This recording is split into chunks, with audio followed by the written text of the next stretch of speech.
তুফান আসুক, লাঠিচার্জ হোক, গুলি মারুক, বোম মারুক, আমাদের এই লড়াই রাজপথে চলতে থাকবে। হাত তুলে বলুন, হাত তুলে বলুন। আজকে বড় দুঃখের সাথে বলতে হয়, ওয়াকাবলি আন্দোলন পুরো দেশ জুড়ে চলছে, সব আন্দোলনকে আমি সমর্থন করি, কিন্তু আজকে আমার রাজ্যেতেও কলিকাতায় বিশাল বিশাল মিটিং হচ্ছে ওয়াকাবলি।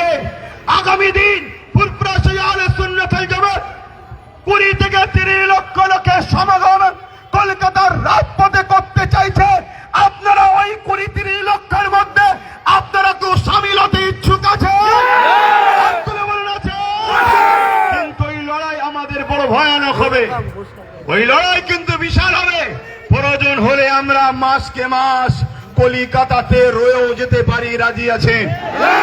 নিজের বাচ্চাদের ভবিষ্যতের জন্য থাকতে ইচ্ছুক আছেন? আপনার আন্দোলন তো এইভাবে হয়।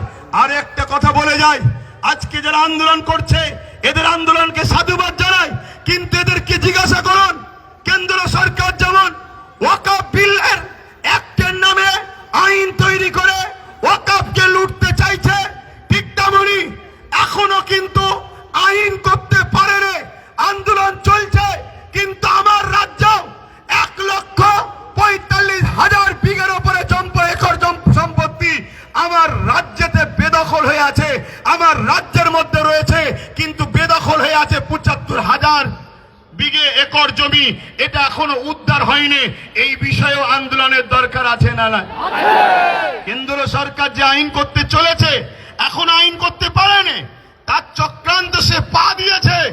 সব জায়গায় আন্দোলন শুরু হয়েছে, সে চক্রান্ত থেকে পিছিয়েছে, কিন্তু এখনো 1995 আইন এখনো লাগু আছে। সেই আইন অনুযায়ী ওয়াকফের যারা দায়িত্ব আছে, আমার রাজ্যেও যারা রয়েছে, তারা আমার রাজ্যের ওয়াকফ সম্পদকে এখনো কেন উদ্ধার করছে না? এখনো কেন ডিজিটালকরণ করে নেটের নামগুলো তুলছে না?